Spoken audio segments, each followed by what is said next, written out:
नमस्कार। आज मैं पुनः एक नए वीडियो के साथ आपके समक्ष उपस्थित हूँ। आज हम लोग आनुवांशिकता एवं जैव विकास के अंतर्गत एक टॉपिक पर विचार करेंगे। टॉपिक का नाम है विकासीय संबंध, यानी जीवों में जो विकासीय संबंध हैं उसको हम लोग किस प्रकार खोजते हैं, उसके क्या क्या तरीके हैं, इसके बारे में हम लोग चर्चा करेंगे।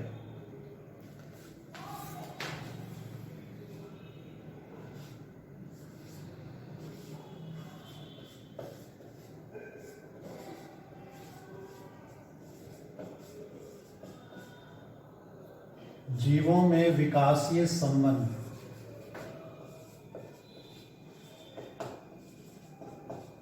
संबंध की खोज।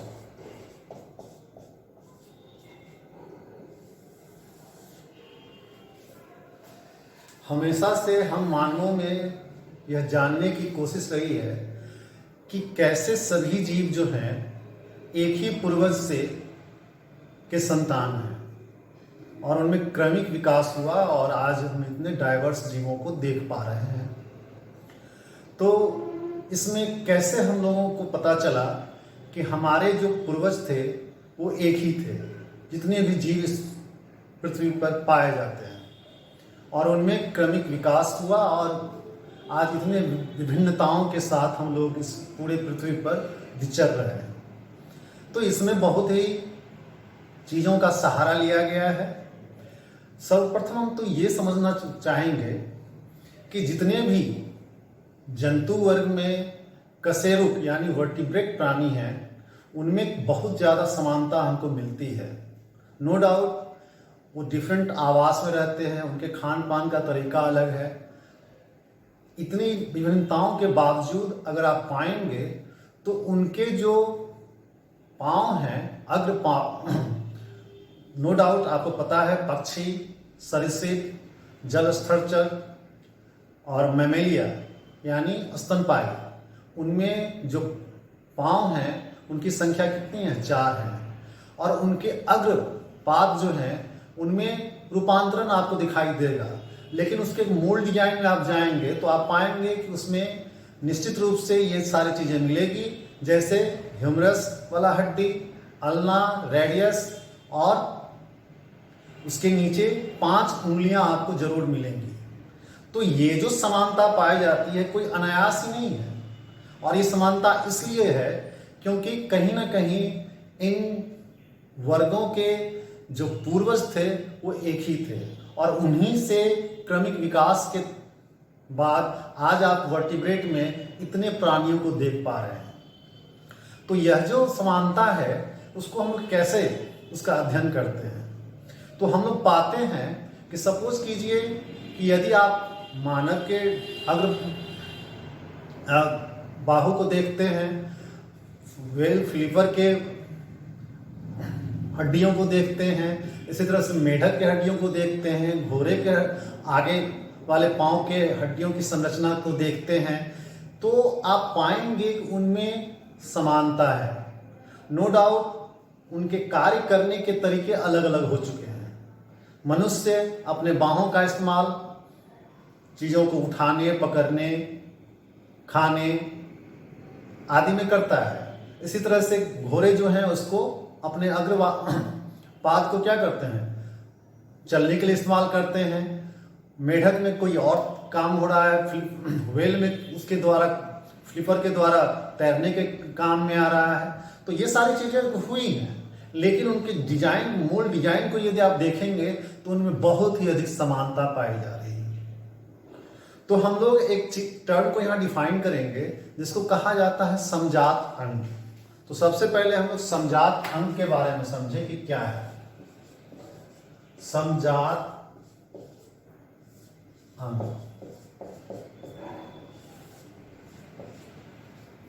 इसको हम लोग डिफाइन करते हैं कि विभिन्न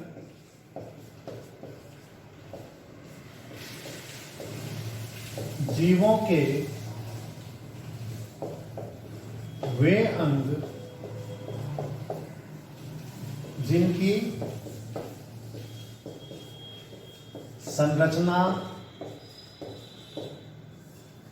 तथा उत्पत्ति तो समान है,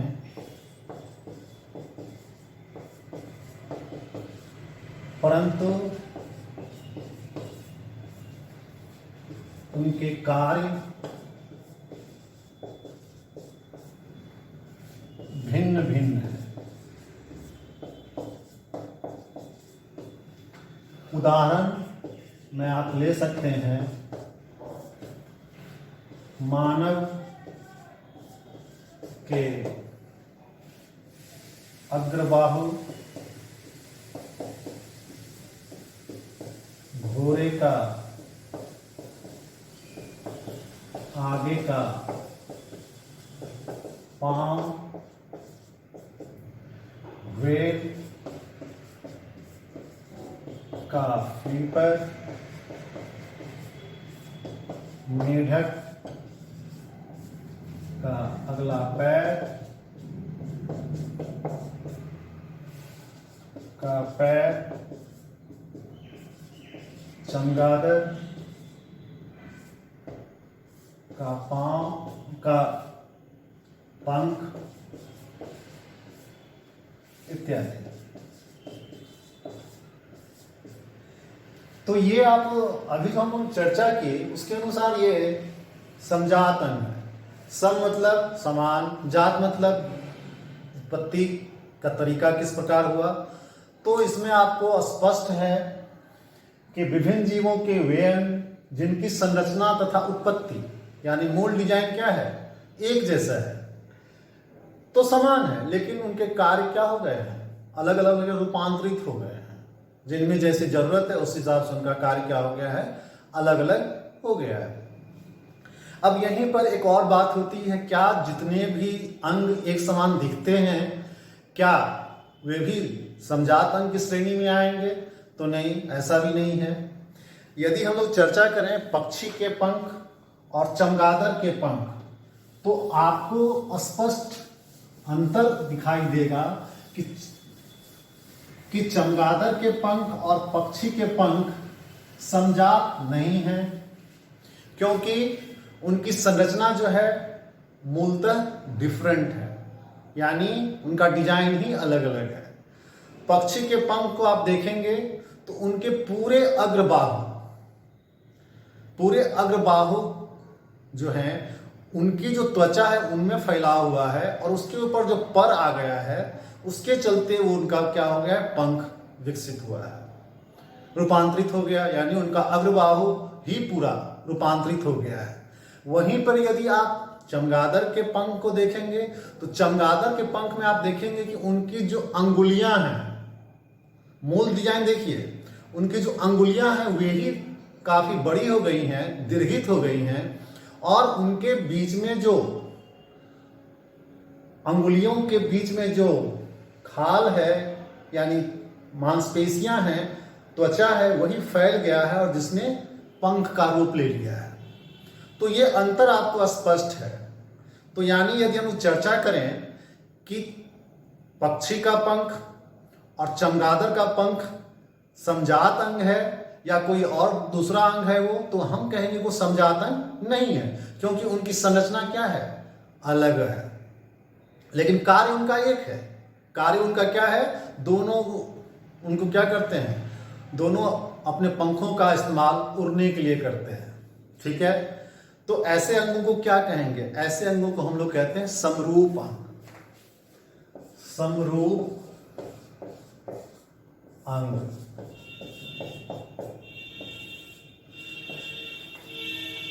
विभिन्न, इसको डिफाइन करेंगे हम लोग, विभिन्न जीवों के वे अंग जो दिखने और कार्य करने में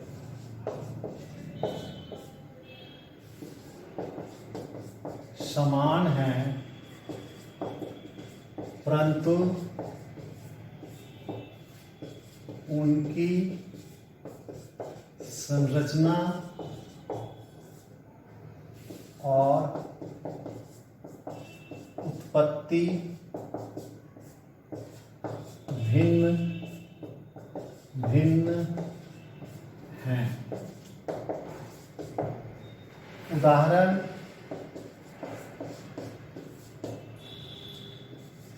चमगादड़ के पंख, पक्षी का पंख।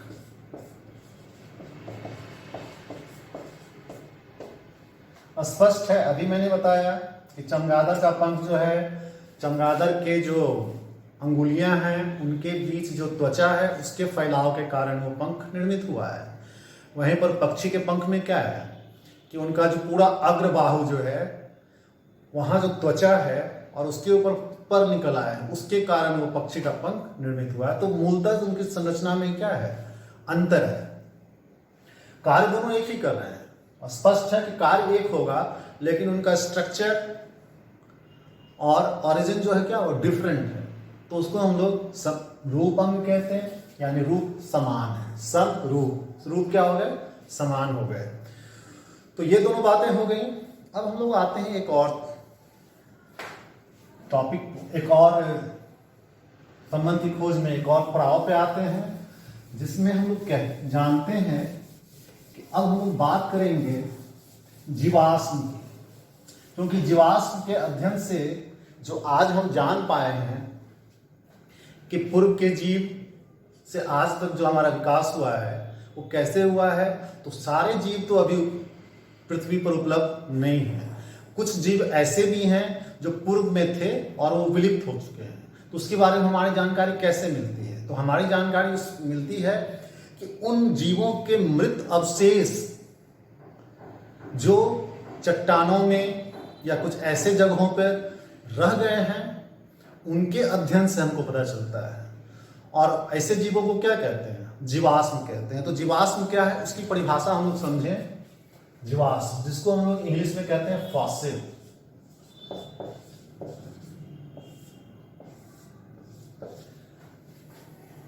जीवाश्म को ऐसे डिफाइन करते हैं, पूर्व के मृत जीवों के अवशेष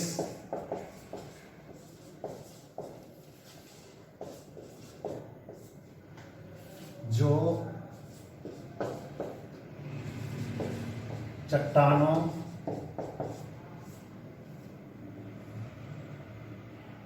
धरती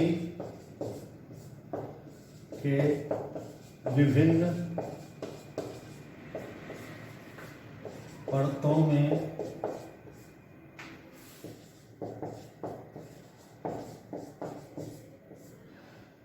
में किसी भी तरह से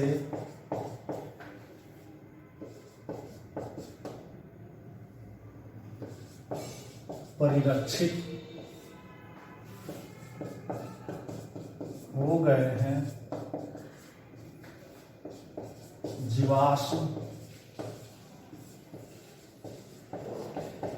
कहलाते हैं। जीवाश्म को और अच्छी तरह समझने के लिए हम लोग बात करते हैं कि कोई जीव अगर मरता है और मरने के साथ क्या होता है, उससे शरीर में जो भी सड़ने योग्य पदार्थ होता है वो तो तुरंत सड़ जाता है, लेकिन हड्डी जैसी कई संरचनाएं क्या होती हैं, वो ऐसे वातावरण में भी, प्रतिकूल वातावरण में बहुत दिनों तक सुरक्षित रहती हैं। और इसी के कारण हम लोग आज डायनासोर के बारे में जान पाते हैं, क्योंकि डायनासोर की प्रजाति अभी जीवित नहीं है, लेकिन उसके बारे में हमारी जानकारी किस प्रकार होती है, जब उनके हड्डियों के ढांचे हमको विभिन्न वातावरणों पर परिरक्षित अवस्था में प्राप्त हुआ है, और उसी को हम लोग उसका अध्ययन करके आज जान पाते हैं कि जो उस समय डायनासोर जैसे विशाल प्राणी भी इस पृथ्वी पर जीवित थे। इसके अतिरिक्त बहुत सारे जीवों के कुछ अवशेष जो हैं ऐसे ठंडे वातावरण में पाए गए हैं जहाँ की वो अभी भी सुरक्षित स्थान पर सुरक्षित मिलते हैं। नो डाउट उनके जो मांस हैं वो तो अपघटित हो गए, लेकिन उनकी हड्डियां अभी भी प्राप्त होती हैं। कुछ जीवों के अवशेष चट्टानों पे उनका आकार दिखता है और उससे भी हम लोग उसका पता करते हैं कि कौन कौन से जीव उस समय पाए जाते थे। तो ये अवशेष, जो मृत जीवों के अवशेष किसी कारणों से जो प्रकृति में परिरक्षित अवस्था में मिलते हैं, प्रिजर्व्ड अवस्था में मिलते हैं, उनसे हम लोग अध्ययन करते हैं, उनका अध्ययन करते हैं और उसी को हम लोग क्या कहते हैं, जीवाश्म कहते हैं। तो जीवाश्म के अध्ययन से बहुत सारी चीज़ों के बारे में हमारी जानकारी बढ़ती है, क्योंकि अभी जो जीव उपस्थित हैं, निश्चित रूप से जो जीव पूर्व में थे सारे के सारे जीव अभी जीवित नहीं हैं। तो जो जीवित नहीं है उनके बारे में जो अध्ययन करना है वो हम लोग जीवाश्म के द्वारा ही करते हैं। अब जो जीवाश्म हमको प्राप्त होते हैं तो उनके जीवन काल का निर्धारण किस प्रकार किया जाता है। तो एक तो बात ये समझिए कि जब जब कोई जीव मरता होगा पृथ्वी पर, तो निश्चित रूप से वो समुद्र या पृथ्वी के सतह पर उसका अवशेष गिरता होगा, उस पर बाढ़ या किसी और कारण से मिट्टी का परत चढ़ जाता होगा, या अगर वो समुद्र के तल में गिरता होगा तो उसके ऊपर कीचड़ का एक परत चढ़ जाता होगा। उसके बाद क्या होता होगा, उसके बाद पुनः दूसरे जीव का विकास हुआ होगा।